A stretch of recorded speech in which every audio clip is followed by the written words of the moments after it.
বরেনবাবু মস্ত জ্ঞানী, মস্ত বড় পাঠক।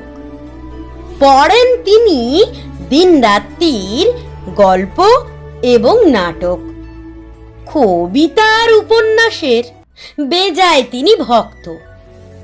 ডিটেকটিভের কাহিনীতে গরম করেন রক্ত। জানেন তিনি দর্শন আর নানা রকম বিজ্ঞান। জ্যোতিষ শাস্ত্র জানেন তিনি, তাই তো আছে দিকজ্ঞান। ইতিহাস আর ভূগোলেতে বেজায় তিনি দক্ষ। এসব কথা ভাবলেই তাঁর ফুলতে থাকে বক্ষ। সব সময় পড়েন তিনি, সকাল থেকে সন্ধে।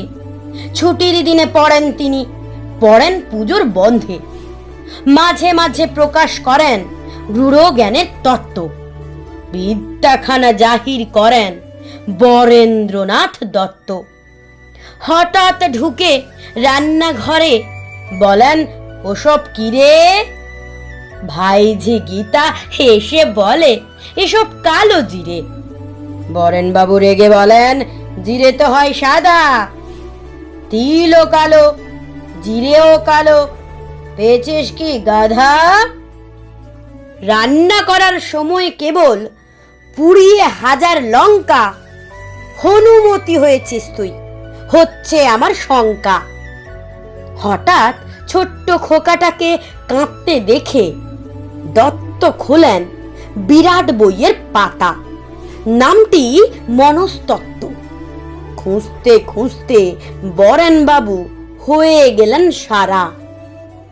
বুঝলেন না কেন খোকা মাথায় করছে পাড়া। হঠাৎ এসে ভাইঝি গীতা দুধের বাটি নিয়ে খাইয়ে দিয়ে 5 মিনিটে দিল ঘুম পাড়িয়ে। বরেনবাবু ভাবেন, খোকার কেমন তরধারা। আধ ঘন্টার চেঁচামেচি 5 মিনিটেই সারা। বরেনবাবুর কাছে আরো বিরাট একটি ধাঁধা। হলদে চালের রং কেন হয় ভাত হলে পর সাদা?